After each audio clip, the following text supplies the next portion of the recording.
വായിച്ചാട്ടെ എബ്രായ ലേഖനം 3-ാമത്തെ ക്ലിപ്പ്.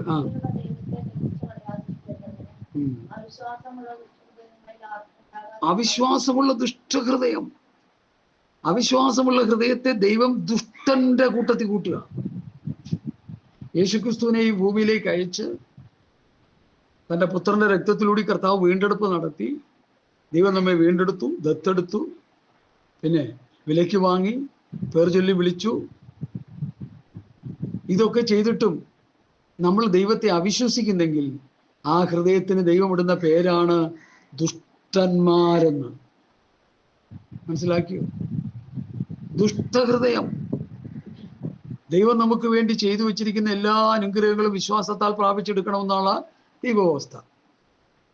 ആ വിശ്വാസത്തിന് സംശയം വരുമ്പോൾ, കോട്ടം സംഭവിക്കുമ്പോൾ നമ്മൾ ദുഷ്ടന്മാരുടെ ലിസ്റ്റിൽ പെടുമെന്നാണ് പൗലോസ് ഇവിടെ പഠിപ്പിക്കുന്നത്.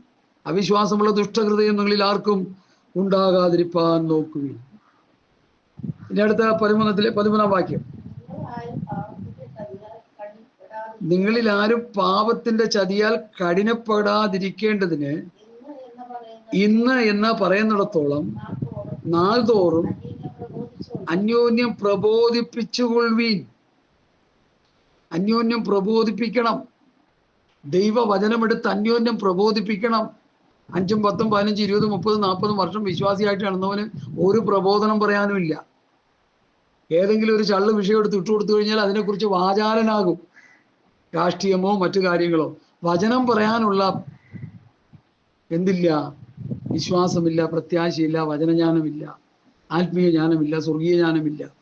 തമ്മിൽ പ്രബോധിപ്പിക്കണമെന്നുള്ളത് വിശ്വാസികളുടെ ഒരു സ്വഭാവമായിരിക്കണം. അതാ ഇവിടെ പൗലോസ് പറയുന്നത്. ഹല്ലേലൂയ. നിങ്ങളിൽ ആരും പാപത്തിന്റെ ചതിയാൽ കഠിനപ്പെടാതിരിക്കേണ്ടതിന്. അപ്പൊ പാപത്തിന്റെ ചതിയിൽ എന്ത് ചെയ്യും? നമ്മൾ കഠിനപ്പെടും. സർപ്പം ഹവ്വായെ ഉപായത്താൽ ചതിച്ചതുപോലെ നിങ്ങളുടെ ഹൃദയം ക്രിസ്തുവിനോടുള്ള ഏകാഗ്രതയും നിർമ്മലതയും വിട്ട് വഷളായി പോകുമോ എന്ന് ഞാൻ ഭയപ്പെടുന്നു. വഷളായി പോകരുത്. വഷളന്മാരുടെ ലിസ്റ്റിൽ നമ്മൾ ആകരുത്. ഇന്നത്തെ പെന്തക്കോസ്തുകാര് ബഹുഭൂരിപക്ഷം വഷളന്മാരുടെ ലിസ്റ്റിൽ കിടക്കുക. എങ്ങനെയാ വഷളനാകുന്നത് എന്ന് പറഞ്ഞേ? ഹലോ, ക്രിസ്തുവിനോടുള്ള ഏകാഗ്രതയും നിർമ്മലതയും വിടുമ്പോൾ വഷളാകും. അവിടെ എഴുതി വെച്ചിട്ടുണ്ടല്ലോ വെണ്ടയ്ക്ക അക്ഷരത്തിൽ. അതാ പറഞ്ഞത്. വചനം വായിച്ചാൽ അതിൻ്റെ ജ്ഞാനം നമ്മുടെ ഉള്ളിൽ കിട്ടണമെങ്കിൽ, ദൈവിക ജ്ഞാനം ഉള്ളിൽ കിട്ടണമെങ്കിൽ നമ്മൾ ആത്മാവിൻ്റെ നടത്തപ്പെടുന്നവരായി തീരണം. ദൈവവചനം ധ്യാനിക്കുകയും പ്രാർത്ഥിക്കുകയും ചെയ്യും. അല്ലെങ്കിൽ ഒന്നും കിട്ടത്തില്ല. ഒരു വചനം വായിച്ചാൽ അതിൽ തന്നെ മറുപടി കിടപ്പുണ്ട്. അതുപോലും പറയാനായിട്ട് നമുക്ക് കഴിയുന്നില്ല. അതാണ് നമ്മുടെ ആത്മീയ നിലവാരം താണു കിടക്കുക. ഈ ദിവസങ്ങൾ അത് ഉയർത്തിയെടുക്കണം. വിശ്വാസത്തിൽ ബലമുള്ളവരായി തീരണം. കൊരിന്ത്യർ സഭ സകല വിശ്വാസത്തിലും പരിജ്ഞാനത്തിലും സമ്പന്നരായി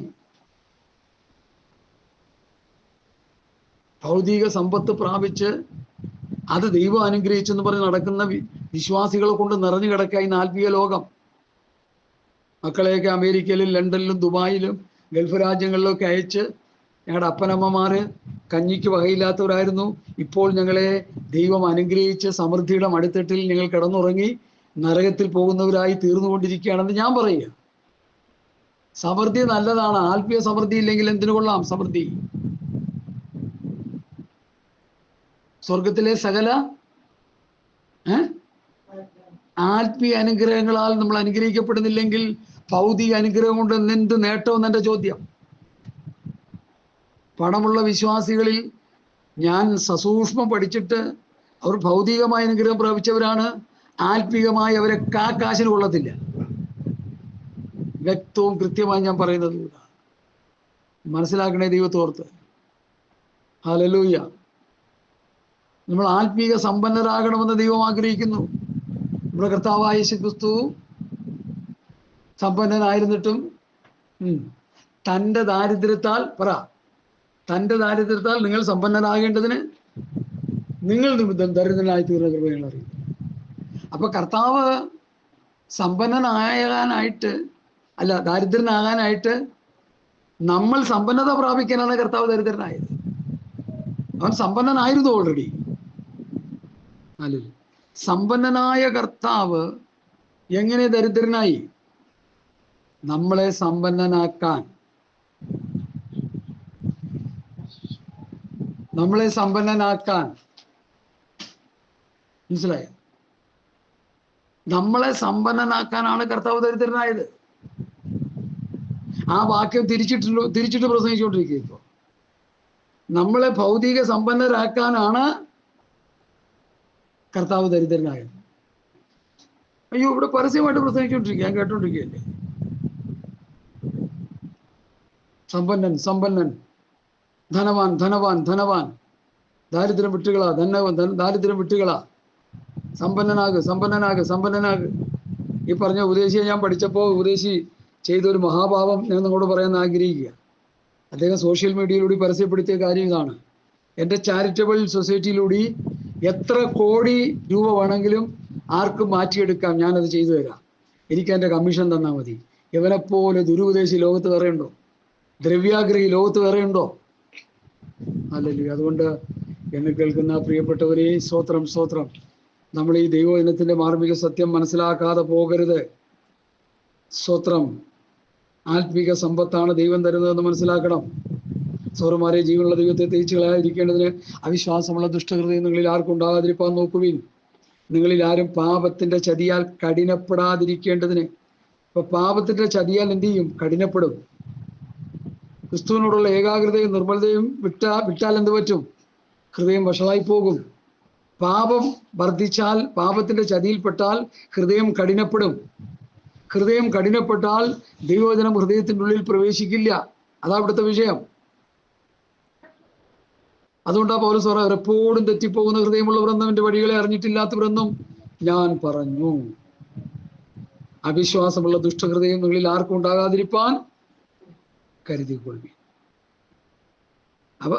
ആദ്യ വിശ്വാസം അവസാനത്തോളം മുറുകെ പിടിച്ചാൽ നാം ക്രിസ്തുവിൽ പങ്കാളികളായി തീർന്നു. ആദ്യ വിശ്വാസം അവസാനത്തോളം മുറുകെ പിടിക്കണം.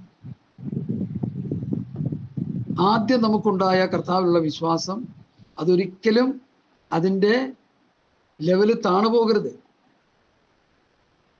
നമുക്കുണ്ടായ വിശ്വാസം, കർത്താവിലുണ്ടായ വിശ്വാസം, രക്ഷിക്കപ്പെട്ടപ്പോൾ ഉണ്ടായ വിശ്വാസം, സ്നാനപ്പെട്ടപ്പോൾ പരിശുദ്ധാംശം പ്രാപിച്ചപ്പോൾ ഉണ്ടായ വിശ്വാസം, അത് ഭൗതികം വർദ്ധിച്ചാലും കൂടിയാലും കുറഞ്ഞാലും ഒന്നും ആ വിശ്വാസത്തിന് ഒരു കോട്ടവും സംഭവിക്കരുത്. ആദ്യ വിശ്വാസം അവസാനത്തോളം മുറുകെ പിടിക്കണം. ആ വിശ്വാസത്തിന്റെ മെഷർമെന്റിന് കോട്ടം സംഭവിക്കരുത്. ആ വിശ്വാസത്തിന്റെ അളവ് കുറച്ച് കളയാനായിട്ട് പരീക്ഷകളും പ്രതിസന്ധികളും പോരാട്ടങ്ങളും സാത്താൻ നമ്മുടെ ജീവിതത്തിൽ കൊണ്ടുവരും. അവിടെ നമ്മൾ എന്ത് ചെയ്യരുത്? വിശ്വാസത്തിൽ ക്ഷീണിച്ചു പോകരുത്. വിശ്വാസത്തിൽ അവിശ്വാസം ഉണ്ടാകരുത്. അബ്രഹാമിനുണ്ടായ ക്വാളിറ്റി, അവന്റെ വിശ്വാസം ക്ഷീണിച്ചു പോയില്ല, അത് വർദ്ധിച്ചുകൊണ്ടിരുന്നു. വിശ്വാസത്തിൽ സംശയം വന്നില്ല, അവന്റെ വിശ്വാസത്തിൽ അവൻ ശക്തിപ്പെട്ടുകൊണ്ടിരുന്നു. പരിണിത ഫലം വാഗ്ദത്ത നിവൃത്തിയിലേക്ക് അവൻ പ്രവേശിക്കാനിടയായി. ഇനി അബ്രഹാമിന്റെ വിശ്വാസം വാഗ്ദത്ത നിവൃത്തിയിലേക്ക് നടത്തിയെങ്കിൽ അവന് കൊടുത്ത വാഗ്ദത്ത നിവൃത്തി എന്താ? ഒരു സന്തതി. നമുക്ക് തന്നിരിക്കുന്ന വാഗ്ദത്തം എന്താ? ഞാൻ നിങ്ങൾക്ക് സ്ഥലമൊരുക്കാൻ പോകുന്നു, ഞാൻ പോയി സ്ഥലമൊരുക്കിയാൽ ഞാൻ ഇരിക്കുന്നിടത്ത് നിങ്ങൾ ഇരിക്കേണ്ടതിന് പിന്നെയും വന്ന് നിങ്ങളെ എൻ്റെ അടുക്കൽ ചേർത്തുകൊള്ളും.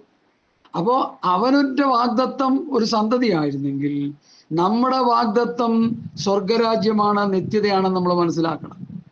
ഈ തരംതിരിച്ച് മനസ്സിലാക്കി നമ്മുടെ വിശ്വാസം വർദ്ധിപ്പിച്ച് നിത്യജീവനിലേക്ക് പ്രവേശിക്കുന്നത് വരെയും നമ്മൾ ആ വിശ്വാസം എന്ത് ചെയ്യണം? വിശ്വാസത്തിന്റെ മെഷർമെന്റ് കുറഞ്ഞു പോകരുത്, ഒരളവ് പോലും കുറയരുത്. അനുദിന ജീവിതത്തിൽ നമ്മൾ പ്രാർത്ഥിക്കേണ്ടത് ലോകത്തുള്ള ഭൗതിക കാര്യങ്ങൾക്കല്ല, ഞങ്ങളുടെ വിശ്വാസം വർദ്ധിപ്പിച്ചു തരണമേ, പ്രത്യാശ വർദ്ധിപ്പിച്ചു തരണമേ, വചനജ്ഞാനം വർദ്ധിപ്പിച്ചു തരണമേ. വചനജ്ഞാനം വർദ്ധിപ്പിച്ചു തരണമേ എന്ന് പ്രാർത്ഥിച്ചുകൊണ്ടിരിക്കുകയല്ല, വചനം ധ്യാനിക്കുകയും കൂടി ചെയ്യണം. അതുകൊണ്ട് പ്രിയമുള്ളവർ, ഈ വാക്യത്തിന്റെ ആഴങ്ങൾ വളരെ വലുതാണ്. ഇത് നമ്മൾ നന്നായി ഗ്രഹിച്ചു കൊള്ളണം. ആ വിശ്വാസം അവസാനത്തോളം മുറുകെ പിടിച്ചുകൊണ്ടാൽ നാം ക്രിസ്തുവിൽ പങ്കാളികളായി തീർന്നിരിക്കുന്നു. അപ്പൊ ആ വിശ്വാസം വിട്ടുകളഞ്ഞാൽ എന്ത് സംഭവിക്കും? കൊലോസ്യ ലേഖനം 1:23 വാക്യം നമുക്കൊന്ന് വായിക്കാം. കൊലോസ്യർ 1:23. Hallelujah, hallelujah. കൊലോസ്യർ 1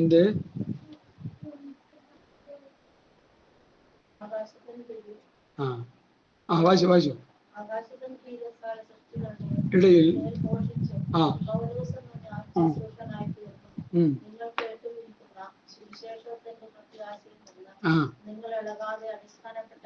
നിങ്ങൾ സുവിശേഷത്തിന്റെ പ്രത്യാശയിൽ നിന്ന് നമ്മൾ ഇളകാതെ അടിസ്ഥാനപ്പെട്ടവരും സ്ഥിരതയുള്ളവരുമായി വിശ്വാസത്തിൽ നിലനിന്നുകൊണ്ടാൽ, ഇത്ര കാതലായ ഒരു വിഷയമാണ്. വിശ്വാസത്തിൽ നിലനിന്നുകൊണ്ടാൽ അവന്റെ മുൻപാകെ നിൽക്കും. അതായത് ദൈവസന്നിധിയിൽ നിൽക്കുമെന്ന് സാരം. വിശ്വാസത്തിൽ നിലനിന്നില്ലെങ്കിലോ നമ്മൾ വിശ്വാസ ജീവിതത്തിൽ നിന്ന് എന്ത് ചെയ്യും? നഷ്ടപ്പെട്ടു പോകും. കർത്താവിന്റെ വരവിൽ എല്ലാവരും എടുക്കപ്പെടുന്നു ആരും വിശ്വസിക്കില്ലേ ദൈവത്തോർത്ത്? ആദ്യ വിശ്വാസം അവസാനത്തോളം മുറുകെ പിടിച്ചു കൊള്ളുന്നവരാണ് നിലനിൽക്കുന്നത്. ഇടയ്ക്ക് വെച്ച് വിശ്വാസത്തിന്റെ മെഷർമെന്റ് കുറഞ്ഞാൽ, വേർപാടിന്റെയും വിശുദ്ധിയുടെയും മെഷർമെന്റ് കുറഞ്ഞാൽ, പ്രത്യാശയുടെ മെഷർമെന്റ് കുറഞ്ഞാൽ നമ്മൾ ദൈവരാജ്യത്ത് നിന്ന് ഔട്ടാകും. അങ്ങനെയാ അപ്പോസ്തലന്മാർ പഠിപ്പിക്കുന്നത്. ഇതൊന്നും ആരും പഠിപ്പിക്കുന്നില്ലെന്ന് അവർക്കിത് മനസ്സിലായിട്ടില്ലല്ലോ. വചനം വായിച്ചാൽ വചനം മനസ്സിലാകത്തില്ല. ഇത് ആത്മാവിൽ ഗ്രഹിക്കുന്ന ഒരു അനുഭവമുണ്ട്. പരിശുദ്ധാത്മാവിൽ ദൈവവചനം ഗ്രഹിക്കുകയും പഠിക്കുകയും ധ്യാനിക്കുകയും ചെയ്യുന്ന ഒരു അനുഭവമുണ്ട്. അത് കർത്താവിന്റെ ശിഷ്യന്മാര് സ്തോത്രം ശീലിച്ച ഒരു കാര്യമാണ്. ഇന്നത്തെ വിശ്വാസികളും മാർക്കൊന്നും അതൊന്നും ഇല്ല. അതൊക്കെ പോയി കിടക്കുക. സകലതും പോയി. സകലതും സാത്താൻ കുട്ടിച്ചോറാക്കി ഇട്ടിരിക്കുക. സർവ്വഭൂമിയും തെറ്റിച്ചു കളയുന്ന പിശാച് എന്ന് പറഞ്ഞ പോലെ സർവ്വഭൂമിയിലെ വിശ്വാസികളെയും സാത്താൻ തെറ്റിച്ചുകൊണ്ടിരിക്കുക. നമ്മൾ ആ തെറ്റിൽ അകപ്പെട്ടു പോകരുത്. ചതിയിൽ അകപ്പെട്ടു പോകരുത്. സർപ്പം ഹവ്വായെ ഉപായത്തിൽ ചതിച്ചതുപോലെ അനേകരുടെ വിശ്വാസവും പ്രത്യാശയും ചതിച്ചിട്ടിരിക്കുക. ഒരു വിശ്വാസിയാണെങ്കിൽ വിശ്വാസത്താൽ പ്രാപിക്കാൻ കഴിയണം. അതാണ് ഈ പൗലോസ് എബ്രായ ലേഖനം 3-ാം അധ്യായത്തിൽ പഠിപ്പിക്കുന്നത്. ഇവിടെ പൗലോസ് എഴുതിയ കൊലോസിലെ വിശ്വാസികളുടെ വിഷയം വലിയൊരു വിഷയമാണ്. നിങ്ങൾ കേട്ടുമിരിക്കുന്ന സുവിശേഷത്തിന്റെ പ്രത്യാശയിൽ നിന്ന് നിങ്ങൾ ഇളകാതെ അടിസ്ഥാനപ്പെട്ടവരും സ്ഥിരമുള്ളവരുമായി വിശ്വാസത്തിൽ നിലനിന്നുകൊണ്ടാൽ അങ്ങനെ അവന്റെ മുൻപിൽ നിങ്ങൾ നിൽക്കും. ആദ്യ വിശ്വാസം അവസാനത്തോളം മുറുകെ പിടിച്ചുകൊണ്ടാൽ നാം ക്രിസ്തുവിൽ പങ്കാളികളായി തീർന്നിരിക്കുന്നുവല്ലോ. വിശ്വാസം എന്നുള്ളത് വലിയൊരു വിഷയമാണ്. പുതിയ നിയമ വിശ്വാസിക്ക് കർത്താവിൽ നിന്ന് എന്തെങ്കിലും പ്രാപിക്കാൻ കഴിയണമെങ്കിൽ വിശ്വാസത്താൽ മാത്രമാണ്. ദൈവമുണ്ടെന്ന് വിശ്വസിക്കണം. തന്നെ അനുസരിക്കുന്നവർക്ക് പ്രതിഫലം കൊടുക്കുന്നുവെന്ന് വിശ്വസിക്കേണ്ടതല്ലോ. അപ്പൊ ഈ വിശ്വാസം ലഭിക്കാൻ വേണ്ടി നമ്മൾ ഒരു കാര്യം ചെയ്യണം. ദൈവത്തോട് പ്രാർത്ഥിക്കണം. എൻ്റെ വിശ്വാസം ബലഹീനമാണ്, എൻ്റെ വിശ്വാസം കുറവാണ്, എൻ്റെ വിശ്വാസം ചഞ്ചലപ്പെട്ടു പോകുന്ന വിശ്വാസമാണ്. സ്ഥിരമായൊരു വിശ്വാസം, ഉറപ്പുള്ളൊരു വിശ്വാസം. പത്രോസിന്റെ വിശ്വാസം ഉറപ്പുള്ളതായിരുന്നു. ഹല്ലേലൂയ. പരിശുദ്ധാത്മാവിന്റെ അഭിഷേകം ലഭിക്കുന്നതിന് മുൻപ് പത്രോസ് യേശുവിനെ തള്ളിപ്പറഞ്ഞെങ്കിലും അഭിഷേകം പ്രാപിച്ച് കരുത്തനായ ഒരു ശുശ്രൂഷകനായിട്ട് പത്രോസ് തീരുന്നുണ്ട്. എപ്പോഴാണ് അഭിഷേകം പ്രാപിച്ച ശക്തിയായി? വിശ്വാസത്താൽ അവൻ ജീവിച്ചു. ഏറ്റവും കൂടുതൽ മറക്കൽ ക്രൂസുകൾ നടത്തിയിട്ടുള്ളത് പത്രോസാണെന്ന് ആ വചനം വെളിപ്പെടുത്തുന്നത്. ഒന്നാമത്തെ അപ്പോസ്തലൻ, വിദ്യാഭ്യാസമില്ലാത്തവൻ, സ്കൂളിൽ പോകാത്തവൻ, ഇതാ പഠിപ്പില്ലാത്ത ഒരു സാമാന്യ മനുഷ്യൻ എന്നറിയാൻ ആശ്ചര്യപ്പെട്ടു. യോഹന്നാനെ പത്രോസിനെ കുറിച്ച് പറഞ്ഞിരിക്കുന്നതാണ്. പഠിപ്പും വിദ്യാഭ്യാസവും ഒന്നും നമ്മെ ഉന്നതമായ നിലയിൽ എത്തിക്കുമെന്ന് ആരും ചിന്തിക്കരുത്. ലോകപ്രകാരം എത്തിക്കുമായിരിക്കാം, ഇല്ല ഞാൻ പറയുന്നില്ല. ആത്മീക വിഷയത്തിൽ വിദ്യാഭ്യാസം വേണ്ടെന്ന് പറയുന്നില്ല, നല്ലതാണ്. അതിനേക്കാൾ ഉപരി ആത്മാവിൻ്റെ ജ്ഞാനവും ദൈവവചനത്തിൻ്റെ ജ്ഞാനവും വിശ്വാസവും പ്രത്യാശയും സന്തോഷവും സമാധാനവും സ്വർഗീയമായ അനുഗ്രഹങ്ങൾ, ആത്മാവിൻ്റെ ഫലങ്ങൾ, ഇതാണ് ഒരു വിശ്വാസിയെ ഏറ്റവും വിലപ്പെട്ടവനാക്കി തീർക്കുന്നത്. ആത്മാവിൻ്റെ ഫലം സ്നേഹം, സന്തോഷം, സമാധാനം. പറഞ്ഞോട്ടെ ബാക്കി. സ്നേഹം, സന്തോഷം, സമാധാനം, ദീർഘക്ഷമ, ദയ, പരോപകാരം, വിശ്വസ, സൗമ്യത, ഇന്ദ്രിയജയം. ഇതുകൊണ്ട് ആത്മീകമായ അനുഭവങ്ങളിൽ നമ്മൾ വർദ്ധിച്ചു വരുമ്പോൾ നമ്മൾ നല്ല വിശ്വാസികളായി മാറും. അല്ലാത്തിടത്തോളം കാലം നമുക്ക് വിശ്വാസം ഉണ്ടാകത്തില്ല. ഹല്ലേലൂയ. ഇന്നത്തെ വിശ്വാസികളുടെ ഏറ്റവും വലിയ പരാജയം വിശ്വാസമില്ലാത്ത വിശ്വാസികളെ കൊണ്ട് വിശ്വാസഗോളം നിറഞ്ഞു കിടക്കുന്നു എന്നുള്ളത്. നമ്മൾ അങ്ങനെ ആകരുത്. നമ്മൾ അതിൽ നിന്ന് വ്യത്യസ്തരായിരിക്കണമെന്ന് ദൈവം നമ്മെക്കുറിച്ച് ആഗ്രഹിക്കുന്നു. സ്തോത്രം. ഇനി അതിന്റെ 15-ാം വാക്യത്തിൽ വായിലേക്ക് വരാം. 3:15. ആ, അപ്പൊ ദൈവവചനം കേൾക്കുമ്പോൾ എന്ത് ചെയ്യണം? നമ്മുടെ ഹൃദയം എന്ത് ചെയ്യരുത്? കഠിനമാക്കരുത്. കഠിനമാക്കാതെ കർത്താവ് പറഞ്ഞ ഉപപ്രകാരം എന്ത് ചെയ്യണം? നമ്മൾ ഒരുക്കപ്പെട്ട നിലം പോലെ ദിവസം ഇരിക്കണം. ഹൃദയത്തെ ഒരുക്കി കൊടുക്കണം. കർത്താവേ, എൻ്റെ ഹൃദയത്തിൽ വീഴുന്ന വചനങ്ങൾ മുള്ളിനിടയിൽ വീണ പോലെ ആകാതെ, വഴിയരികിൽ വീണ പോലെ ആകാതെ, പാറപ്പുറത്ത് വീണ പോലെ ആകാതെ, അത് നല്ല നിലത്ത് വീണ വിത്ത് പോലെ 30, 60, 100 മേനി ഫലം പുറപ്പെടുവിക്കുന്ന അവസ്ഥയിലേക്ക് എൻ്റെ ഹൃദയത്തിൽ വീഴുന്ന ദൈവവചനമാകുന്ന അത്യുൽപാദന ശേഷിയുള്ള വിത്താകുന്ന ഈ വചനം ഹൃദയത്തിൽ വീണ് ആത്മീകമായ ഫലങ്ങൾ പുറപ്പെടുവിച്ച് ദൈവസഭയ്ക്ക് സഫലനായി നിൽക്കുവാൻ കർത്താവേ എന്നെ സഹായിക്കണമെന്ന് നമ്മൾ പ്രാർത്ഥിച്ചുകൊണ്ടിരിക്കണം. അല്ലെങ്കിൽ ഒരു വിശേഷവുമില്ല നമ്മുടെ ക്രിസ്ത്യ ജീവിതം കൊണ്ട്. ഹല്ലേലൂയ. ഇസ്രായേൽ മക്കൾക്ക് സംഭവിച്ച ഏറ്റവും വലിയ ആ ഒരു ദുരന്തമാണ് അവരുടെ മത്സര ഹൃദയം. കോരഹിന്റെ സ്വഭാവമാണ് മത്സരികൾ. കോരഹ് മത്സരികൾ. മോശയോടും അഹ്റോനോടും മത്സരിച്ചു, ദൈവപ്രമാണത്തോട് മത്സരിച്ചു. കോരഹിന്റെ പുത്രന്മാരോട് ദൈവം പറഞ്ഞ ഒരു സ്റ്റേറ്റ്മെന്റ് വേദപുസ്തകത്തിൽ രേഖപ്പെടുത്തിയിട്ടുണ്ട്. ഞാനത് പറഞ്ഞു പോയി, എടുത്ത് വായിക്കാൻ സമയമില്ല. നിങ്ങളുടെ പിതാക്കന്മാരായ കോരഹിന്റെ മക്കളോട് പറഞ്ഞു, നിങ്ങളുടെ അപ്പന്മാരുടെ അടുക്കൽ നിന്ന് നിങ്ങൾ മാറി നിൽക്കാൻ പറഞ്ഞു. എന്താ കാര്യം? അവർ ദൈവപുരുഷനോടും ദൈവവചനത്തോടും മത്സരിച്ചു. അതുകൊണ്ട് അവരോട് മാറി നിൽക്കാൻ പറഞ്ഞു. മാറി നിന്ന സമയങ്ങൾ കഴിഞ്ഞില്ല. ഭൂമി വായ് വളർന്ന് കോരഹിന്റെ പിതാക്കന്മാരെ എന്ത് ചെയ്തു? ഭൂമി വിഴുങ്ങിക്കളഞ്ഞു. മത്സരം. അതുകൊണ്ട് പൗലോസ് പറയുന്നു, മത്സരം. ഇസ്രായേൽ മക്കൾക്കുണ്ടായ പല ദുഷ്സ്വഭാവങ്ങളിൽ ഒന്നാണ് മത്സരം, ശാഠ്യം. ഈ ശാഠ്യവും മത്സരവും ഒന്നും ദൈവമക്കൾക്ക് പാടില്ല. ഇവിടെ പറയുന്നു, ഇന്ന് നിങ്ങൾ അവന്റെ ശബ്ദം കേൾക്കുന്നെങ്കിൽ മത്സരത്തിൽ എന്ന പോലെ നിങ്ങളുടെ ഹൃദയത്തെ കഠിനമാക്കരുത്. അടുത്ത വാക്യം. ആരാകുന്നു കേട്ടിട്ട് മത്സരിച്ചവർ? മിസ്രയീമിൽ നിന്ന് മോശ മുഖാന്തരം പുറപ്പെട്ടു വന്നവർ എല്ലാവരുമല്ലോ. എല്ലാവരും എന്ന് പറഞ്ഞാൽ എത്ര പേരുണ്ടായിരുന്നു? 30 ലക്ഷം പേര്. അടുത്ത 40 ആണ്ട് ആരോട് ക്രുദ്ധിച്ചു? പാപം ചെയ്തവരോടല്ലോ. ഇക്കട്ടെ, കേട്ടിട്ട് മത്സരിച്ചവരാരാണ്? മോശ മുഖാന്തരം പുറപ്പെടുവിച്ചു കൊണ്ടുവന്നവർ. ആരോട് ക്രുദ്ധിച്ചു? പാപം ചെയ്തവരോട്, മത്സരികളായവരോട്. തന്നിമിത്തം എന്ത് സംഭവിച്ചു?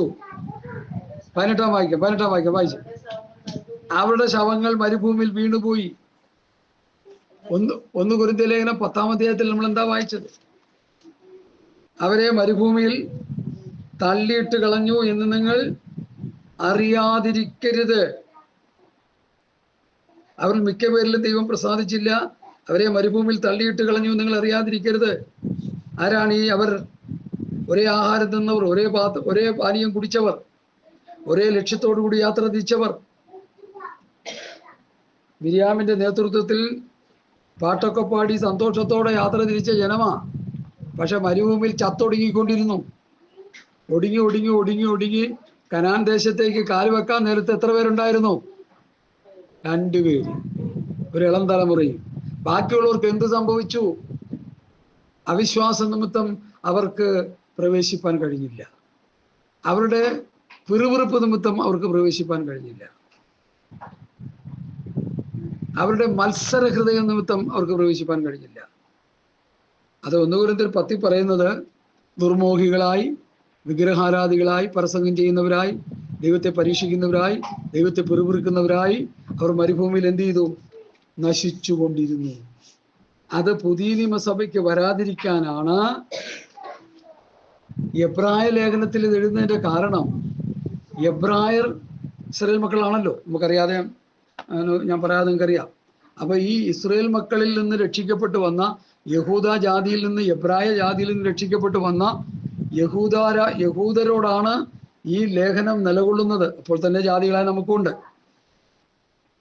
അപ്പൊ അവർക്ക് അവരുടെ പിതാക്കന്മാരായ ഇസ്രായേൽ മക്കൾക്ക് സംഭവിച്ച ദുരന്തം അവരുടെ മക്കളും കൊച്ചുമക്കളായ പുതിയ നിയമസഭയിലുള്ളവരോട്, ആ യഹൂദന്മാരിൽ നിന്ന് രക്ഷിക്കപ്പെട്ടു വന്ന പുതിയ നിയമസഭയുടെ അംഗങ്ങളായവരോട് പൗലോസ് പറയാണ്, നിങ്ങൾ മത്സരികളാകരുത്, നിങ്ങൾ പരസംഗം ചെയ്യുന്നവരാകരുത്, നിങ്ങൾ ദുർബോഹികളാകരുത്, നിങ്ങൾ ദൈവത്തെ പരീക്ഷിക്കരുത്, നിങ്ങൾ പിറുപിറുക്കരുത്,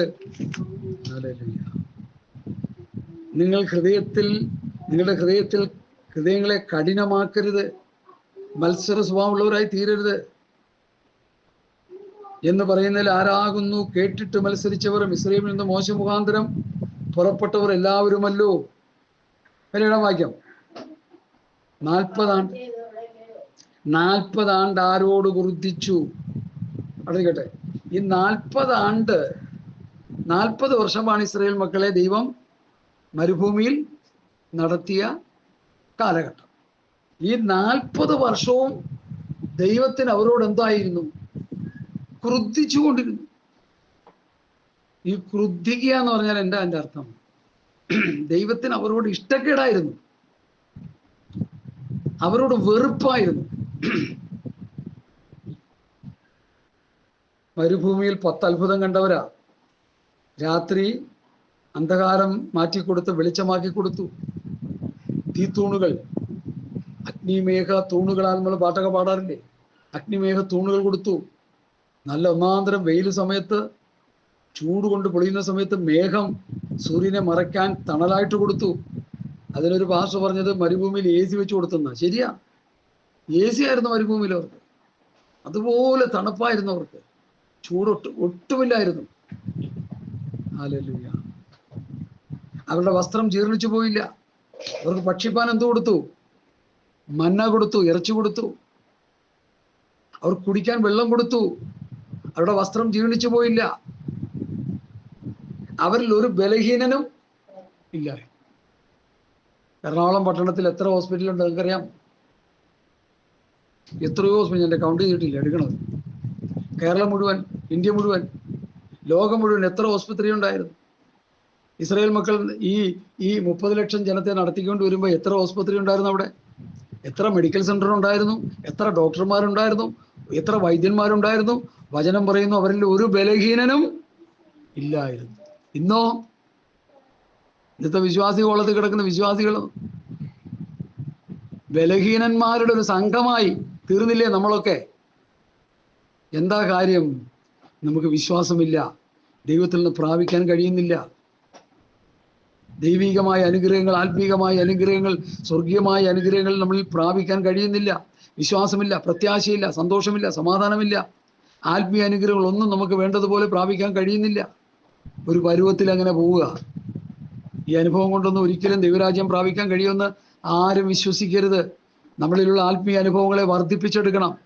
അതിന് പത്രോസ് പറയുന്ന ഒരു ഒറ്റമൂലി: വിശ്വാസത്തോട് വീര്യം, വീര്യത്തോട് പരിജ്ഞാനം, പരിജ്ഞാനത്തോട് ഇന്ദ്രിയം, ഇന്ദ്രിയത്തോട് സ്ഥിരത, സ്ഥിരതയോട് ഭക്തി, ഭക്തിയോട് സഹോദരപ്രീതി, സഹോദരിപ്രിയോട് സ്നേഹം കൂട്ടിക്കൊണ്ടിരിക്കണം. ആരാ ഇതൊക്കെ ചെയ്യുന്നേ? ഒരാളൊക്കെ പാട്ടും പാടി ഒരു അധ്യായം വായിച്ച് പ്രാർത്ഥിച്ച് കിടക്കുകയല്ലേ? ദൈവമക്കളെ, നമ്മളിലുള്ള ആത്മീയ അനുഭവങ്ങൾ വർദ്ധിപ്പിച്ചെടുക്കാതെ നമുക്ക് ആത്മീയരാകാൻ കഴിയില്ല. ആത്മീയരാകാൻ കഴിയാതെ നമുക്ക് ദൈവരാജ്യം പ്രാപിക്കാനും കഴിയില്ല.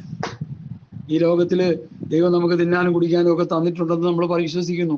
ചിലർ പറയുന്നത് ദൈവം ഞങ്ങളെ അനുഗ്രഹിച്ച് ഇനി അനുഗ്രഹിക്കാനില്ല. ഒരു പാസ്റ്ററിന്റെ ഭാര്യ നമ്മുടെ പാസ്റ്റർമ്മയോട് പറഞ്ഞ് ഞാൻ ഇപ്പോഴും ഓർക്കുന്നു, അച്ചായന് എവിടെയൊക്കെ സ്ഥലമുണ്ടെന്ന് അച്ചായന് പോലും അറിയത്തില്ല.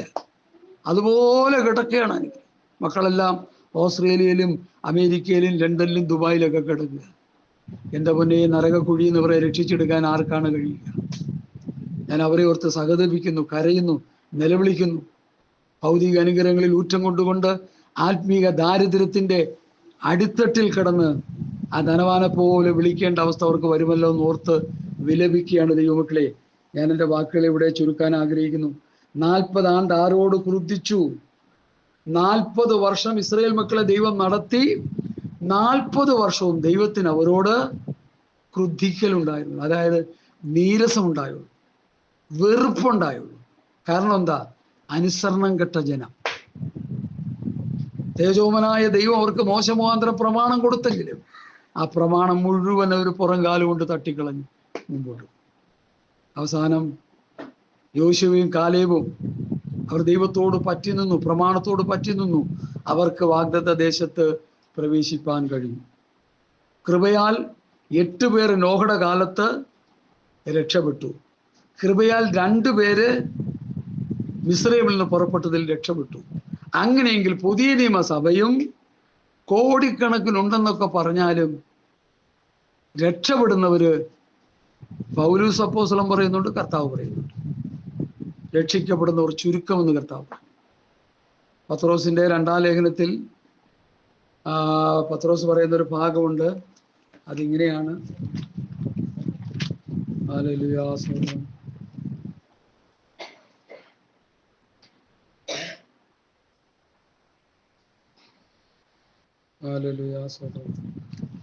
വിളിക്കപ്പെട്ടവർ അനേകരെങ്കിലും തെരഞ്ഞെടുക്കപ്പെട്ടവർ ചുരുക്കം. എന്റെ 10-ാം വാക്യം വായിച്ചാട്ടോ. 2 പത്രോസ് 1:10.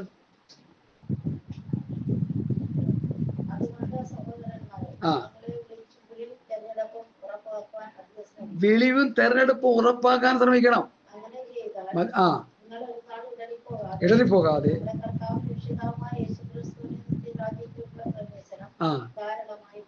നമ്മളെ വിളിച്ചു, നമ്മളെ തെരഞ്ഞെടുപ്പു, നമ്മളെ ദത്തെടുത്തു, നമ്മളെ വീണ്ടെടുത്തു. ഇതൊക്കെ നല്ല കാര്യം. ആ വിളിയും തെരഞ്ഞെടുപ്പും ഉറപ്പാക്കിക്കൊണ്ടിരിക്കണം. വിളിക്കപ്പെട്ടവർ അനേകരെങ്കിലും തെരഞ്ഞെടുക്കപ്പെട്ടവർ ചുരുക്കം. നാളെ പത്രത്തിൽ കണ്ടു, 500 പേരെ പട്ടാളത്തിൽ വേണം.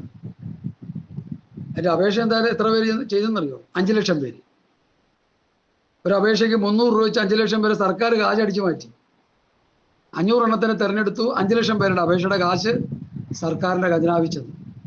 അത് വിവിധ വകുപ്പ് പ്രകാരം അടിച്ചു മാറ്റി അവരും സന്തോഷിക്കും.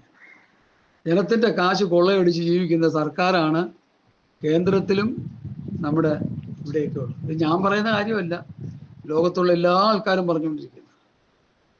സാത്താനും അത് തന്നെ ചെയ്തുകൊണ്ടിരിക്കുക. വിളിച്ച് കർത്താവിനെ വിളിച്ചു, കർത്താവിനെ രക്ഷിച്ചു എന്ന് പറഞ്ഞപ്പോൾ തുള്ളിച്ചാടി നടക്കരുത്. വിളിയും തെരഞ്ഞെടുപ്പും ഉറപ്പാക്കിക്കൊണ്ടിരിക്കണം. ആ വിളിയും തെരഞ്ഞെടുപ്പുമാണ് ഞാൻ നേരത്തെ പറഞ്ഞത്. വിശ്വാസത്തോട് വീര്യം, വീര്യത്തോട് പരിജ്ഞാനം, പരിജ്ഞാനത്തോട് ഇന്ദ്രിയം, ഇന്ദ്രിയത്തോട് സ്ഥിരത, സ്ഥിരതയോട് ഭക്തി, ഭക്തിയോട് സഹോദരപ്രീതി, സഹോദരപ്രിയോട് സ്നേഹം കൂട്ടിക്കൊണ്ടിരിക്കണം. വിശ്വാസം വർദ്ധിപ്പിക്കണം. ഹല്ലേലൂയ. വിശ്വാസം വർദ്ധിപ്പിച്ചു വരണം. പരിജ്ഞാനം വർദ്ധിപ്പിക്കണം. ഇന്ദ്രിയജയം വർദ്ധിപ്പിക്കണം. സ്ഥിരത വർദ്ധിപ്പിക്കണം. ഭക്തി വർദ്ധിപ്പിക്കണം. സ്നേഹം വർദ്ധിക്കണം. ആത്മഫലങ്ങളും വരങ്ങളും നമ്മളിൽ വർദ്ധിച്ചുകൊണ്ടിരിക്കണം. അങ്ങനെ വർദ്ധിച്ചാണ് കർത്താവിൻ്റെ ഊരിൽ പോകാനുള്ള സ്പിരിച്വൽ ക്വാളിറ്റി, യോഗ്യത കിട്ടുന്നത്. ആളൊന്നും ഇരിക്കുമ്പോൾ എല്ലാവരും അങ്ങ് പോകുന്നൊക്കെ പാസ്റ്റർമാർ പറയുന്നതൊക്കെ അവർക്ക് വേദോസ്തം അറിവിടാണ്ട് പറയുന്ന പാവങ്ങൾ. നമുക്ക് അവരോട് സഹതപിക്കുക ചെയ്യുന്നു. ക്രിസ്തുവിൽ മരിച്ചവർ ഒരുത്തം നിൽക്കുന്നു പറഞ്ഞാൽ ക്രിസ്തുവിൽ ജീവിച്ചു മരിച്ചവർ, ക്രിസ്തുവിൽ മരിച്ചവർ ഒരുത്തം നിൽക്കുകയും ജീവനോടിരിക്കുന്നവർ, ക്രിസ്തുവിന്റെ പ്രമാണം അനുസരിച്ച് ജീവിച്ചുകൊണ്ടിരിക്കുന്നവർ രൂപാന്തരം പ്രാപിക്കും. ഇതാണ് വചനാവസ്ഥ. പണ്ടൊരു പാസ്റ്റർ എടുത്ത് പറഞ്ഞു എന്നാ പറയുന്നത്, നാം എല്ലാവരും ഒരുത്തം നിൽക്കും, നാം എല്ലാവരും ഒരു രൂപാന്തരപ്പെടും, നാം എല്ലാവരും ഒരുത്തം നിൽക്കും, നാം എല്ലാവരും രൂപാന്തരപ്പെടും. പുള്ളിയുടെ മുമ്പിൽ നോക്കുമ്പോൾ ഒരു 10,000 ആൾക്കാർ വന്നിങ്ങനെ ഇരിക്കുക എല്ലാവരും. അപ്പൊ അടുത്തിരുന്നോണ്ട് ഉപദേശിച്ച് പറഞ്ഞു, നാമല്ല, അത് പൗലൂസ് കൊരിന്ത്യ സഭയെ കുറിച്ച് പറഞ്ഞാണ്, അല്ല ഈ ഇരിക്കുന്ന ജനത്തെക്കുറിച്ച് വല്ല പറഞ്ഞതെന്ന് ഒരു ഉപദേശി തിരുത്തി കൊടുത്തു. അപ്പൊ അങ്ങനെയുള്ള അബദ്ധങ്ങളൊക്കെ വിളിച്ച് പറയും പലരും. ക്രിസ്തുവിൽ മരിച്ചവർ ഒരുത്തം നിൽക്കും, ക്രിസ്തുവിൽ ജീവിച്ചു മരിച്ചവർ, ക്രിസ്തുവിൽ ജീവിച്ചുകൊണ്ടിരിക്കുന്നവർ. ക്രിസ്തുവിൽ ജീവിച്ചുകൊണ്ടിരിക്കുന്നവർ പറഞ്ഞാൽ ക്രിസ്തുവിന്റെ പ്രമാണം അനുസരിച്ച് ജീവിച്ചുകൊണ്ടിരിക്കുന്നവർ. വിശ്വാസവും പ്രത്യാശയൊക്കെ വിട്ടുകളഞ്ഞാൽ പോയി. അതാണ് അപ്പോസ്തലന്മാരുടെ ഉപദേശം സഭയിൽ പ്രസംഗിക്കണമെന്ന് പറയുന്നത്. അത് പ്രസംഗിക്കാതിരിക്കാനാണ് സാത്താൻ സങ്കീർത്തനവും പാട്ടും ഒക്കെ തിരികെ കയറ്റിയിരിക്കുന്നത്. ഇനിയെങ്കിലും ദൈവമക്കൾ മനസ്സിലാക്കുക, ഈ ലാസ്റ്റ് സമയത്തെങ്കിലും യാഥാർത്ഥ്യങ്ങൾ മനസ്സിലാക്കി ദൈവവചനത്തിന് പ്രാധാന്യം കൊടുത്തുകൊണ്ട് നമ്മൾ മുൻപോട്ട് പോകണമെന്ന് ഞാൻ നിങ്ങളെ കർത്താവിൻ്റെ നാമത്തിൽ പ്രബോധിപ്പിക്കുക. അപ്പോൾ എബ്രായ ലേഖനം 3-ാം അധ്യായത്തിലെ പഠനം വളരെ വലുതാണ്. സ്തോത്രം. അത് വായിച്ചാട്ട് എൻ്റെ കേട്ടിട്ട് മത്സരിച്ചവർ ഇസ്രായേലിൽ നിന്ന് മോശ മുഖാന്തരം പുറപ്പെട്ട എല്ലാവരുമല്ലോ 40 ആണ്ട് ആരോട് ക്രുദ്ധിച്ചു, പാപം ചെയ്തവരോടല്ലയോ? അവരുടെ ശവങ്ങൾ മരുഭൂമിയിൽ വീണുപോയി. കൊരിന്ത്യർ ലേഖനത്തിൽ അവരുടെ ശവങ്ങൾ മരുഭൂമിയിൽ പട്ടുപോയി എന്ന് കാണുന്നു. 1 കൊരിന്ത്യർ 10. എൻ്റെ സ്വസ്ഥതയിൽ പ്രവേശിക്കുകയില്ല എന്ന് ആണയിട്ടത് അനുസരണം കെട്ടവരോടല്ലാതെ പിന്നെ ആരോടാകുന്നു? അനുസരണം കെട്ടവരോട് ദൈവം ആണയിട്ട് പറഞ്ഞു, നിങ്ങൾ എൻ്റെ സ്വസ്ഥതയിൽ പ്രവേശിക്കില്ല. അതാണ് യെഹെസ്കേൽ പ്രവചനം 20 അധ്യായം. നിങ്ങൾ വായിച്ചു പഠിക്കുക.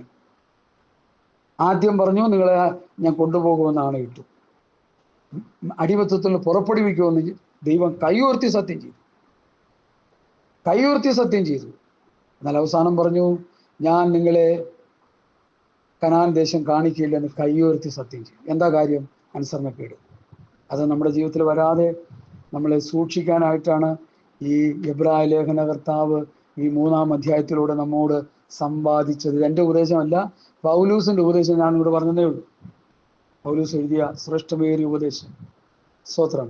എൻ്റെ സ്വസ്ഥതയിൽ പ്രവേശിക്കലെന്ന് ആണയിട്ടത് അനുസരണം കെട്ടോടല്ലാതെ പിന്നെ ആരോടെ ആകുന്നു? ഇങ്ങനെ നാം അവിശ്വാസ നിമിത്തം പ്രവേശിപ്പാൻ കഴിഞ്ഞില്ല എന്ന് നാം കാണുന്നു. വചനങ്ങൾ ഹൃദയത്തിൽ ധ്യാനിക്കുക, അത് പിന്നെയും വെച്ച് കേൾക്കുക, ഇതിൽ ആത്മീയ സത്യങ്ങൾ മനസ്സിലാക്കുക. പൗലൂസ് എഴുതിയത് എന്താണെന്ന് ഇന്നത്തെ പാസ്റ്റർമാർക്കും വിശ്വാസികൾക്കും ബഹുഭൂരിപക്ഷം മനസ്സിലായിട്ടില്ല, ഇന്നും മനസ്സിലായിട്ടില്ല. പൗലൂസ്, പത്രോസ്, യോഹന്നാൻ, യാക്കോബ്, യൂദ എഴുതിയൊന്നും മനസ്സിലായിട്ടില്ല. അവരേതോ സ്വപ്നലോകത്താണ് ഇങ്ങനെ പോയിക്കൊണ്ടിരിക്കുന്നത്. അതുകൊണ്ട് അപ്പോസ്തലന്മാരുടെ ഉപദേശം വായിക്കുവാൻ, പഠിക്കുവാൻ, ഗ്രഹിക്കുവാൻ, അതനുസരിക്കുവാനുള്ള കൃപയ്ക്ക് വേണ്ടി ദൈവസന്നിധിയിൽ നിന്ന് താണ് പ്രാർത്ഥിച്ച് അനുഭവം പ്രാപിച്ചെടുത്ത് കർത്താവിൻ്റെ വരവിന് വേണ്ടി ഒരുങ്ങുവാൻ കർത്താവ് നമുക്ക് കൃപ തരട്ടെ എന്ന് പറഞ്ഞ് എൻ്റെ വാക്കുകളെ ഉപസംഹരിക്കുന്നു. കർത്താവ് ഈ വചനങ്ങളാൽ നമ്മെ അനുഗ്രഹിക്കട്ടെ. ആമേൻ, ആമേൻ, ആമേൻ, ആമേൻ, ആമേൻ, ആമേൻ. സ്തോത്രം, സ്തോത്രം, സ്തോത്രം.